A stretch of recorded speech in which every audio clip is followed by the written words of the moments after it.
नमस्कार दोस्तों, मैं अरमान यादव आप लोगों के बीच अपने YouTube चैनल सक्सेस गुरु के माध्यम से आप लोगों के बीच पुनः उपस्थित हूं।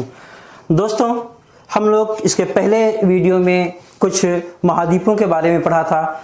आज हम लोग एक नई श्रृंखला के तहत मिडिवल हिस्ट्री मध्यकालीन इतिहास की ओर रुख करते हैं और एक ऐसे वंश के बारे में, एक ऐसे साम्राज्य के बारे में पढ़ेंगे जहां से आपके हर एग्जाम में क्वेश्चन आया करते हैं।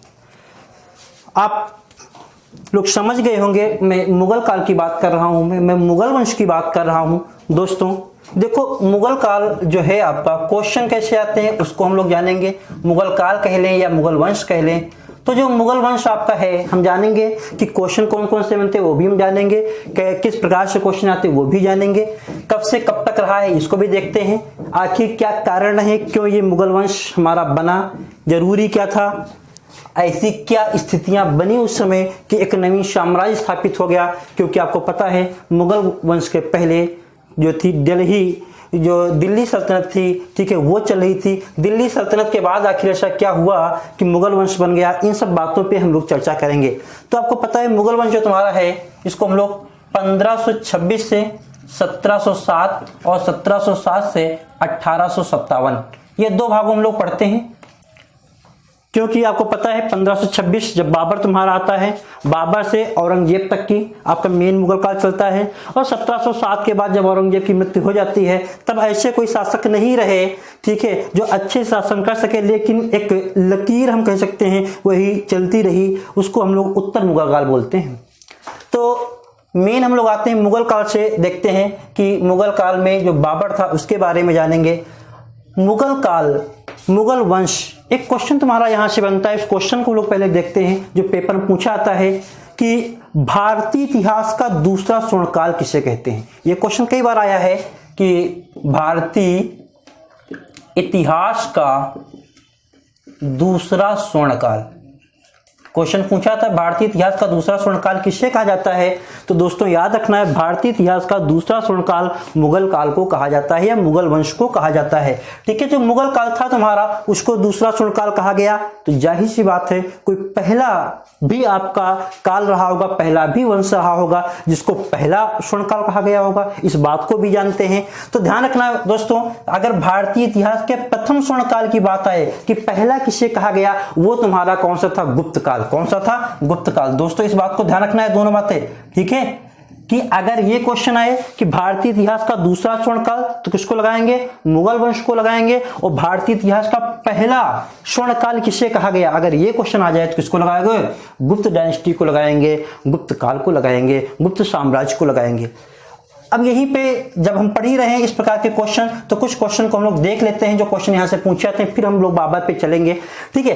एक क्वेश्चन तुम्हारा आया करता है कि साहित्य का स्वर्णकाल किसके समय को कहा गया। तो दोस्तों ध्यान रखना, अब यहीं पे स्वर्णकाल की बात आ रही है। अगर क्वेश्चन सारे क्वेश्चन आपके पूछे जाते हैं साहित्य का स्वर्णकाल, लिटरेचर की बात करें तो आपको पता है कि मुगल काल में ऐसा कौन सा शासक रहा है जिसने साहित्य पर ज्यादा जोर दिया है। तो आपको पता है वो शासक कौन रहा है, अकबर रहा है। तो अगर पेपर में आ जाए कि साहित्य का स्वर्णकाल किस शासक के समय को कहा गया, तो साहित्य का स्वर्णकाल जो है वो अकबर के समय को या अकबर के शासनकाल को कहा गया। इसी प्रकार यदि आपका क्वेश्चन आ जाए चित्रकला का स्वर्णकाल, क्वेश्चन आपका आ जाए चित्रकला कि चित्रकला का स्वर्णकाल किसके समय को कहा गया, तो आपको पता है चित्रकला किसके समय में ज्यादा डेवलप हुई थी, तो शासक कौन था, जहांगीर। बात किसकी करते हैं हम लोग, जहांगीर। आपको पता है अकबर का ही बेटा था जहांगीर, ठीक है। तो चित्रकला का स्वर्णकाल किसे कहा गया, जहांगीर। किसके समय को कहा गया, तो जहांगीर के समय को कहा गया। जहांगीर के बारे में एक लाइन कही जाती है कि वो कहता था कि अगर कोई एक पेंटिंग को 4 चित्रकार भी अगर बना दें तब भी मैं बता दूंगा किस पार्ट को किसने बनाया है। तो उसको भी गहन रुचि थी किसमें, चित्रकला में। इसी प्रकार से क्वेश्चन तुम्हारा आता है कि स्थापत्य कला का स्वर्णकाल किसके समय को कहा गया है। तो दोस्तों अगर बात करें स्थापत्य कला की, कि स्थापत्य कला का स्वर्णकाल, तो आपको पता है नाम सुना होगा ताजमहल का, ठीक है। तो किसने बनवाया, शाहजहां ने। केवल ताजमहल ही नहीं, बहुत सी ऐसी इमारतें आपकी हैं, ठीक है, जो शाहजहां के द्वारा निर्मित करवाई गई। तो स्थापत्य कला का स्वर्णकाल शाहजहां का शासनकाल, चित्रकला का स्वर्णकाल जहांगीर का शासनकाल, साहित्य का स्वर्णकाल अकबर के शासनकाल को कहा गया, और भारतीय इतिहास का दूसरा स्वर्णकाल जो है वो मुगल वंश को कहा गया। पहला कौन सा था? तो गुप्त काल। दोस्तों ये जो पॉइंट हमने 4-5 लिखे बहुत ही इंपॉर्टेंट है, आपको याद रखने हैं। अब इसके बाद हम लोग चलते हैं आगे।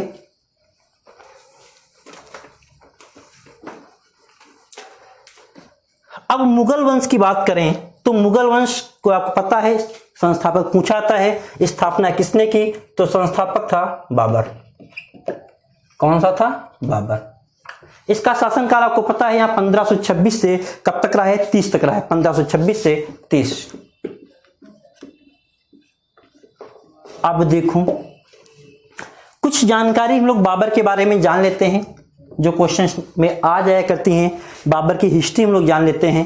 देखो बाबर की बात करें तो बाबर जो था, ये बाबर के जो पिता थे वो फरगना के रहने वाले थे, या हम कह दें कि जो बाबर था मूल रूप से फरगना का रहने वाला था।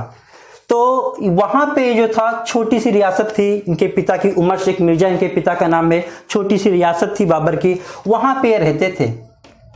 जब बाबर के पिता की मृत्यु हो जाती है, माता कुतुबुन्निगार बेगम थी, माता पिता के नाम आते ही नहीं है, उपाधि पूछ दी जाती है। पहले इनकी मिर्जा की उपाधि थी, बाद में भी हम लोग देखेंगे बादशाह की उपाधि लेंगे। तो यहाँ पे हम लोग देखते हैं फरगना के शासक थे। जब बाबर की जो उम्र मात्र 11 वर्ष थी तभी इनके पिता का देहांत हो जाता है। जब पिता का देहांत हो जाता है तब ये जो थे वहां पे गद्दी पर बैठते हैं, वहां के शासक बनते हैं। अब ध्यान देना 11 वर्ष की अवस्था है बालक की। अब वहां के जो उनके रिलेटिव होंगे, चाचा थे, मामा थे, ये लोग क्या करते हैं? बाबर को भगाने का प्रयास करते हैं और बाबर को वहां से भाई अटैक वगैरह कर देते हैं। अटैक क्या, छोटा 11 वर्ष का है तो अटैक समझ सकते हो। तो वहां से ये फरगना से आ गया, समरकंद आ जाता है। फिर समरकंद आ गया, वहां पे एक युद्ध होता है। ये युद्ध बड़ा इंपॉर्टेंट है जो पेपर में पूछा जाता है।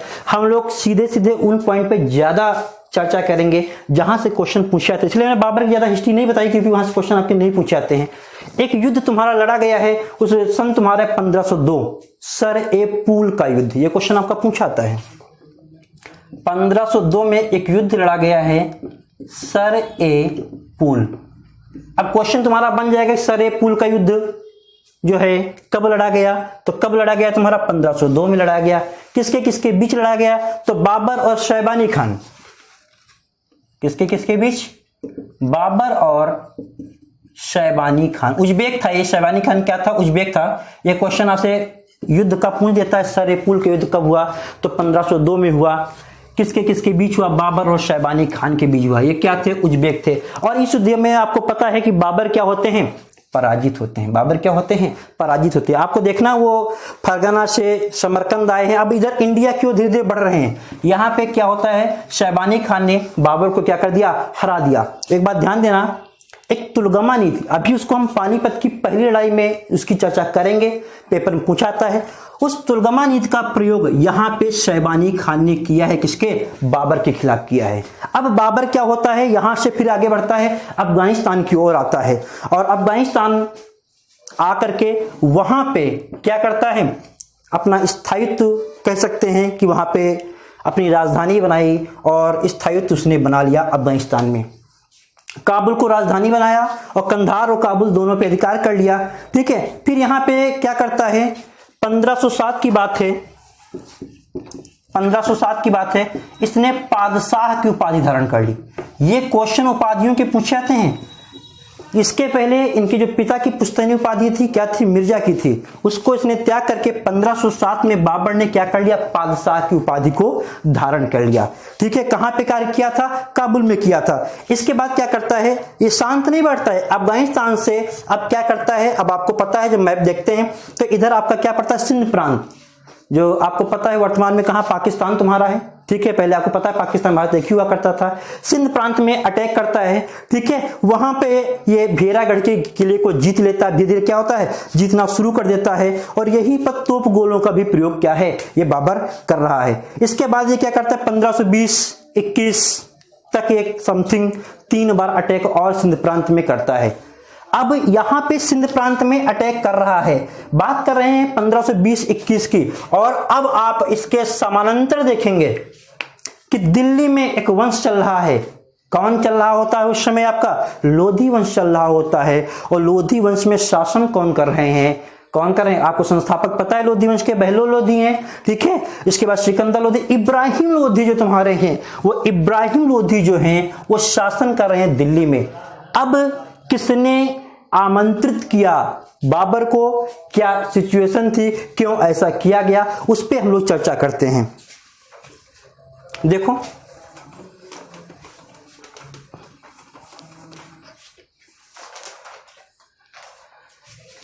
देखो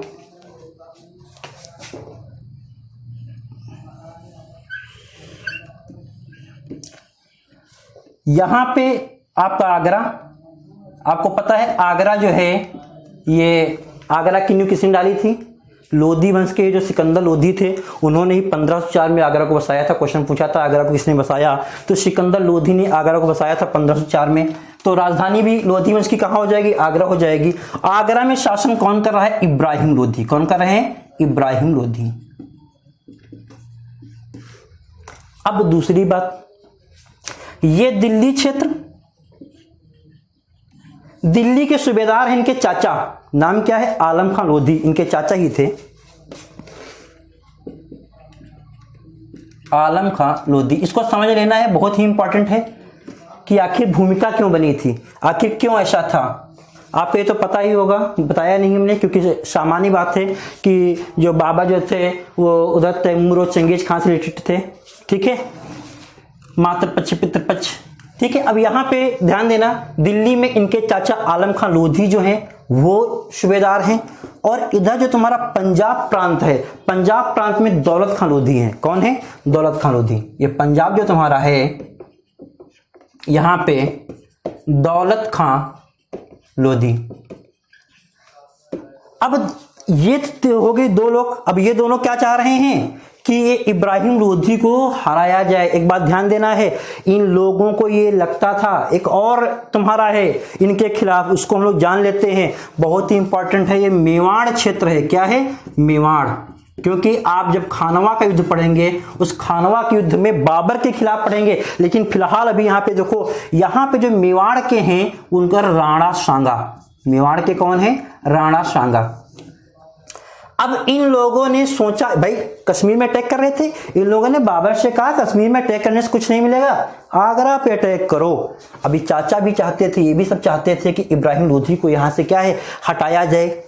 लेकिन इन लोगों की सोच जो थी वो अलग थी। इनको लगता था बाबर जो है आएगा, अटैक करेगा और अटैक करने के बाद संपत्ति जो लूटेगा, लूट करके वापस यहां से चला जाएगा।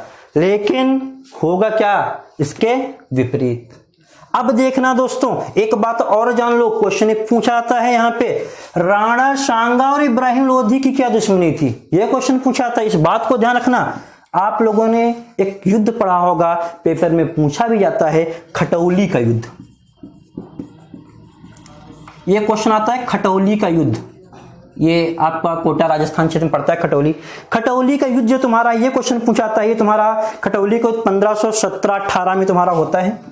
1517-18, कहीं कहीं 17 लिखा है, कहीं 18 लिखा है, इस पे ईयर पे मत जाना। खटौली का युद्ध पूछाता है, किसके किसके बीच तुम्हारा होता है, तो किसके किसके बीच, राणा सांगा और इब्राहिम लोधी। ये क्वेश्चन पूछाता है कि राणा सांगा, ये खटौली के युद्ध किन लोगों के मध्य हुआ, तो किसके मध्य तुम्हारा हुआ, तो राणा सांगा इब्राहिम लोधी। और राणा सांगा इसमें जीत जाता है, इब्राहिम लोधी क्या हो जाते हैं, हार जाते हैं। एक युद्ध और हुआ है, वो पूछा कम गया है, लेकिन फिर भी जान लो, धौलपुर का युद्ध इसको बोलते हैं। क्या बोलते हैं, धौलपुर का युद्ध बोलते हैं, ठीक है। 1518 में होता है, और भी राणा सांगा इब्राहिम लोधी के बीच ही होता है।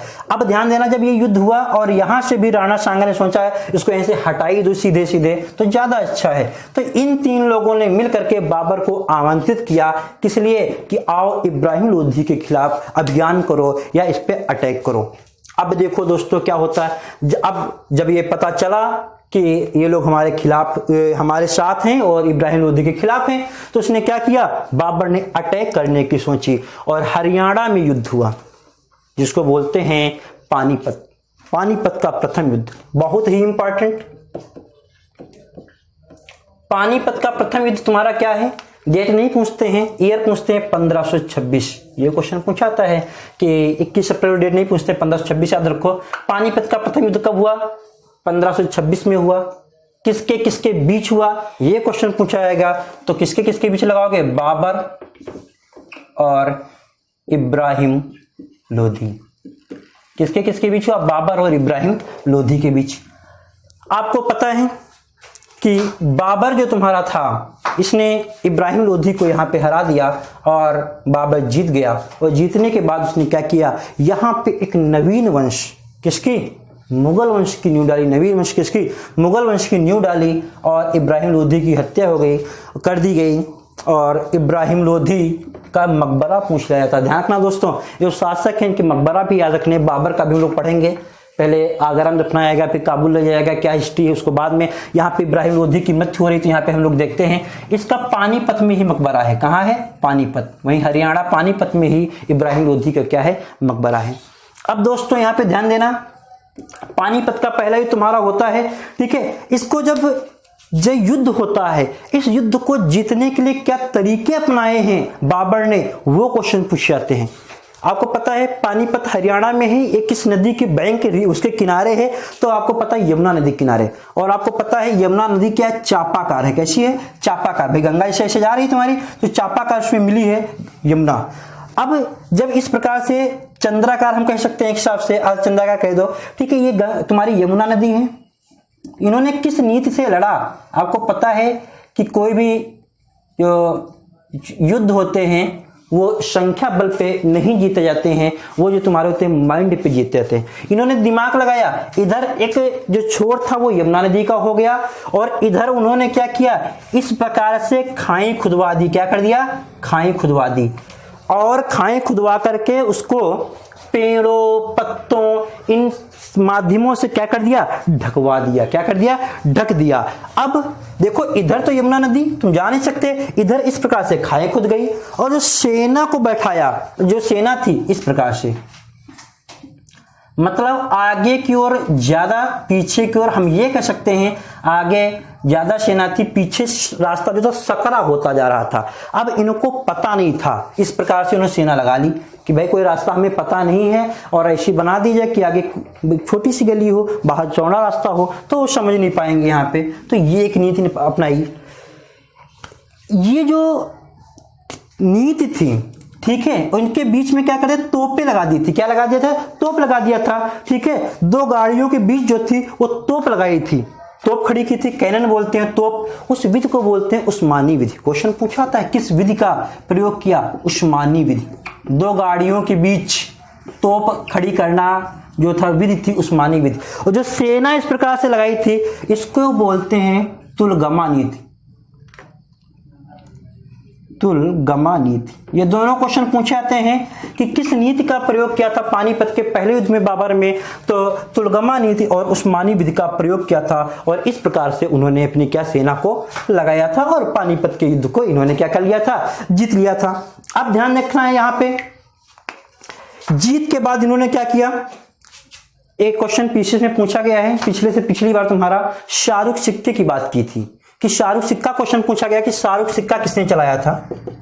शाहरुख खान की बात नहीं कर रहा हूं मैं, इसका भी बेटा था। आपको शायद पता होना चाहिए, इसके जो बाबर थे, बाबर के 11 वाइफ थी, ठीक है, 11 पत्नियों से 20 बच्चे थे, ठीक है, जिसमें से 4 ही का वर्णन मिलता है, ठीक है। आप पढ़ते हो हुमायूं, कामरान, अस्करी, हिंदाल, 4 का वर्णन मिलता है, लेकिन इनके 20 बच्चे थे और स्वयं खुद 14 संतानों में से अपने पिता के एक थे ये, ठीक है, तो समझ सकते हैं। तो अब देखा जाए तो एवरेज तो खराबी है, 11 पत्नियां 20 बच्चे, तो एवरेज कुछ भी नहीं है, एवरेज तो खराब है ना। हाँ तो वो कोई बात नहीं है, पहले तो ऐसे चलता था, वर्तमान में अगर ऐसा हो जाए तो बच्चे की फीस ही ना कोई जमा कर पाएगा। चलो आगे देखते हैं। ये शाहरुख सिक्के की बात करते हैं। जो क्वेश्चन हमारा मतलब का है वो तो एक मजाक की बात हो गई, और रियलिटी भी है। अगर वर्तमान में किसी के 10 बच्चे हो जाएं तो क्या पढ़ा पाएगा वो, जितनी महंगी फीस है वर्तमान में। तो यहां पे हम लोग क्या देखते हैं, मार्कर थोड़ा, काबुल, कंधार।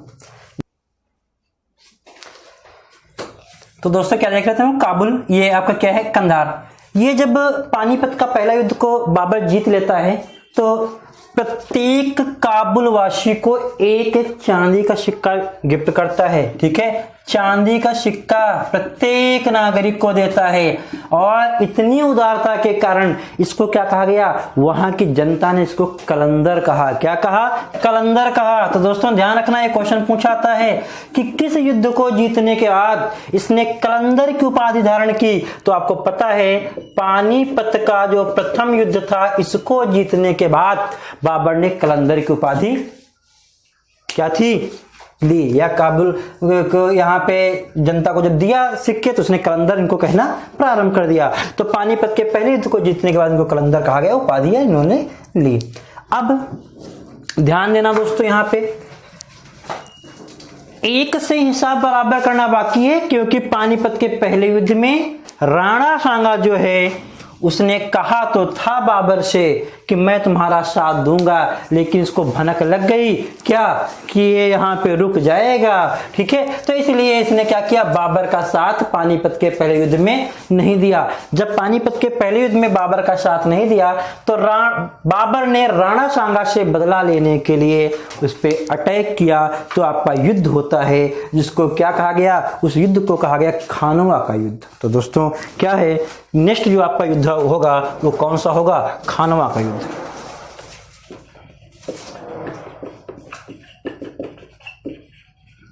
1527 खानवा का युद्ध 1527 में किसके किसके बीच होगा, बाबर और राणा सांगा। खानवा का युद्ध 1527 में किसके बीच होता है, जिसका आपका हुआ बाबर और राणा सांगा के बीच तुम्हारा होता है। यहाँ पे तुम्हारा क्या होता है कि राणा सांगा का एक नाम और तुम्हारा है संग्राम सिंह कहा जाता है, संग्राम सिंह भी इसका नाम आता है। इसके साथ जो था, राणा सांगा के साथ जो था, दो लोग और साथ देते हैं, एक महमूद लोधी और एक मेदिनी राय। महमूद लोधी और मेदिनी राय। मेदिनी राय मालवा के थे और महमूद लोधी वो इब्राहिम लोधी के भाई थे। ठीक है, तो ये लोग क्या कहते हैं, राणा सांगा की ओर से लड़ते हैं। अब राणा सांगा जो थे बाबर के ऊपर भारी पड़ रहे थे। इस युद्ध में क्या था, बाबर हार रहा था, तो बाबर ने यहाँ पे एक दिमाग लगाया। आपको पता है किसी को अगर कोई युद्ध जीतना है, कहीं शासन करना है, तो क्या है, धर्म के नाम पर लोगों को भड़का दो तो आप अच्छे शासन कर सकते हैं, धर्म के नाम पर। यही बाबर ने किया। इस युद्ध को क्या कर दिया, धर्म युद्ध में परिवर्तित कर दिया, और इस युद्ध में उसने जिहाद का नारा दिया। क्या किया, इसमें जिहाद का नारा इसमें दे दिया। ठीक है, और इसने क्या कर दिया, जिहाद का नारा देने से क्या हुआ, लोगों के अंदर एक धार्मिक भावना पनपी और वो लोग युद्ध किए। शराब वगैरह लोगों मना कर दिया था, अरे इसी प्रकार से कह दिया कि तब तक शराब वगैरह, बर्तन तुलवा दिए, कोई शराब नहीं पिएगा, धर्म युद्ध है, जिहाद का नारा दे दिया। तो इस प्रकार से क्या हुआ, खानवा के युद्ध को भी बाबर ने क्या कर लिया, जीत लिया। दोस्तों अब क्या होता है कि यहाँ पे जब इसको जीत लिया तो जीतने के बाद क्या होता है, एक बात ध्यान रखना, यहाँ से एक सैनिक और मिलेगा। जो सैनिक जो तुम्हारा है वो जा करके इन्हीं मुगल काल के लिए, जो मुगलों के लिए बहुत बड़ी समस्या उत्पन्न कर देगा, वो उसका नाम है फरीद खान। फरीद खान भी एक सैनिक के रूप में वो बाबर की ओर से ही लड़ रहा था राणा सांगा के खिलाफ। फरीद खान क्या था, बाबर की तरफ ही था। आपको पता है कि जब ये लोग जश्न मना रहे थे तो जश्न मनाने के समय फरीद खान पे, जिसको शेर खान शेषा सूरी कहते हैं, उस पर निगाह बाबर की पड़ी। तो बाबर ने तो दोस्तों ये था आपका क्या खानवा का युद्ध हम लोग पढ़ रहे थे। इसमें एक बात दोस्तों ध्यान रखना, ये जो हमने फरीद खान यहाँ पे बता दिया है, ये जो फरीद खान जो था ये अभी जो नेक्स्ट आपका युद्ध होगा जो चंदेरी का युद्ध हो वहां पे मिलता है, हमने अब खानवा के युद्ध में बता दिया है, ठीक है। और सारा आपका वही था, जिहाद का नारा इसमें इसने देता है। अब ध्यान रखना हो दोस्तों कि इस युद्ध में क्या होता है, मेदिनी राय भी लड़ता है। अब बाबर क्या करेगा, मेदिनी राय से बदला लेगा, तो इसके लिए अब बाद में अटैक मेदिनी राय पे करेगा। एक नया युद्ध तुम्हारा होगा जिसको क्या बोला गया, चंदेरी का युद्ध। क्या होगा तुम्हारा, चंदेरी का युद्ध। चंदेरी का युद्ध तुम्हारा जो तुम्हारा है ये 1528 में तुम्हारा होगा। कब होगा, 1528 में। एक बात दोस्तों ध्यान रखना, जिसके पहले हम लोगों ने पढ़ा था कि जो खानवा का युद्ध था तुम्हारा, खानवा के युद्ध के बाद जो बाबर का सेनापति था मीर बाकी ने बाबरी मस्जिद का निर्माण करवाया था अयोध्या में। बाबरी मस्जिद जो काफी विवादित रही थी, ठीक है। उसका बाद में अभी आपको पता है सुप्रीम कोर्ट द्वारा निर्णय हुआ, का बहुत दिनों विवादित रही आपकी। तो बाबरी मस्जिद का निर्माण क्वेश्चन पूछ सकता है किसने करवाया, तो बाबरी मस्जिद का निर्माण मीर बाकी ने करवाया था, सेनापति थे बाबर के, ठीक है। इसके बाद तुम्हारा क्या होता है, चंदेरी का युद्ध होता है, और चंदेरी का युद्ध बाबर और मेदिनी राय के बीच होता है। बाबर और मेदिनी राय, कहीं कहीं अफगान भी लिख करके आ जाता है कि किसके बीच होता है, बाबर और अफगानों के बीच होता है, या बाबर और मेदिनी राय के बीच तुम्हारा होता है, ठीक है, मेदिनी राय। अब यहाँ पे दोस्तों ध्यान रखना, अफगान लिख के नहीं आएगा, मेदिनी राय, बाबर और मेदिनी राय करके तुम्हारा आएगा। चंदेरी के युद्ध किसके बीच, बाबर और मेदिनी राय के बीच तुम्हारा होगा। यहाँ पे दोस्तों ध्यान रखना कि इस युद्ध में पहली बार बाबर ने जो है जौहर देखा। क्वेश्चन तुम्हारा पूछाता है कि बाबर ने जौहर पहली बार कब देखा, तो बाबर ने जौहर जो है पहली बार यही चंदेरी के युद्ध में देखा था। और इस युद्ध को जीतने के बाद इसने क्या किया था, सैनिकों के सिर कटवा करके मीनारें वगैरह बनवाई थी। इसके बाद दोस्तों आज नया स्टूडियो है, ठीक है, यहाँ पे लोग शूट कर रहे हैं। यहाँ टेक्निकल प्रॉब्लम चल रही है, इसलिए बार बार व्यवधान हो रहा है, इसको जल्दी ही दूर कर लिया जाएगा। इसके बाद हम लोग देखते हैं कि जो नया युद्ध तुम्हारा होता है घाघरा का युद्ध। कौन सा युद्ध होता है, इसके बाद घाघरा का युद्ध। जो घाघरा का तुम्हारा होता है ये 1529 में। कब होगा तुम्हारा, 1529। ये तुम्हारा क्रम भी आता है युद्धों का, रखना कि युद्ध कौन से युद्ध कब हुए, या मैचिंग का तुम्हारा आता है।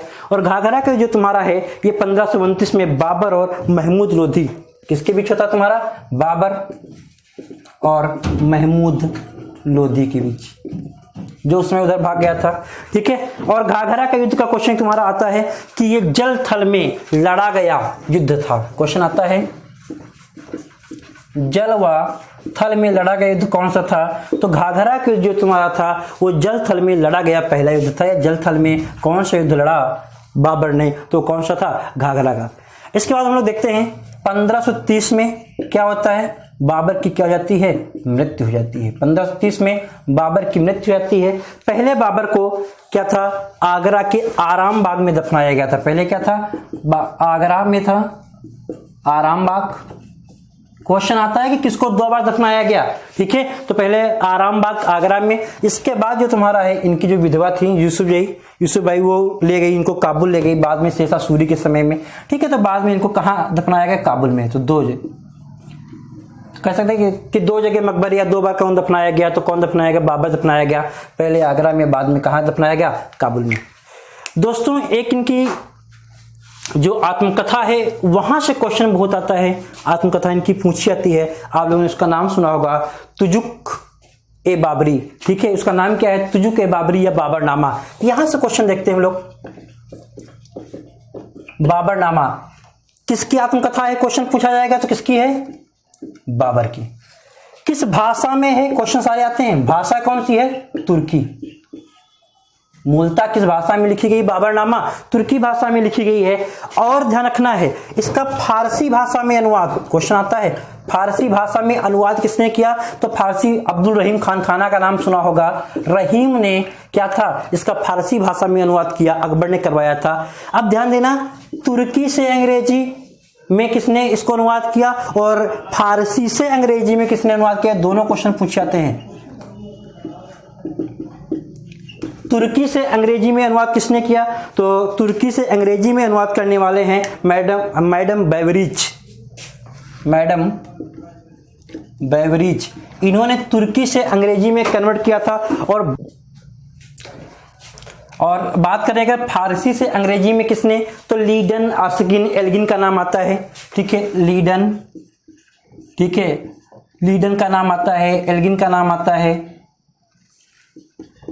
और आस्किन का नाम आता है। इनका नाम आता है जिन्होंने फारसी से अंग्रेजी में अनुवाद किया, और तुर्की से अंग्रेजी में अनुवाद करने में किसका आता है, बेवरेज का।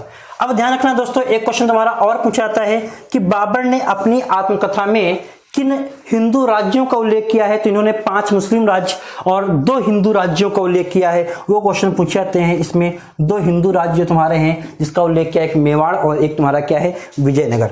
ठीक है, जो 2 हिंदू राज्य तुम्हारे हैं जिनका उल्लेख बाबरनामा में है, तो उसका क्वेश्चन पूछाता है।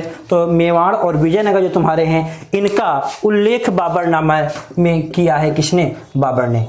इसके बाद तुम्हारा क्या होगा, इसका जो बड़ा बेटा होगा हुमायूं गद्दी पर बैठेगा। ठीक है, तो ये था आपका जो मुगल काल। ठीक है, मुगल काल की जो पहला आपका जो मुगल काल में जो संस्थापक थे बाबर, उनकी हिस्ट्री थी। अब इसके बाद इनके बेटे जो शासन करेंगे, हुमायूं आएगा।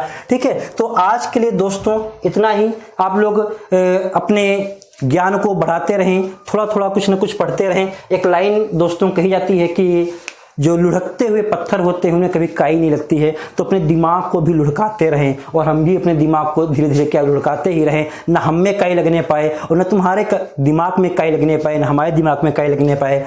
आज के लिए दोस्तों इतना ही, मिलते हैं नेक्स्ट वीडियो में हुमायूं के साथ। ठीक है, हुमायूं को हम लोग पढ़ेंगे। ठीक है, आप लोग खुश रहें, मस्त रहें। ठीक है, धन्यवाद।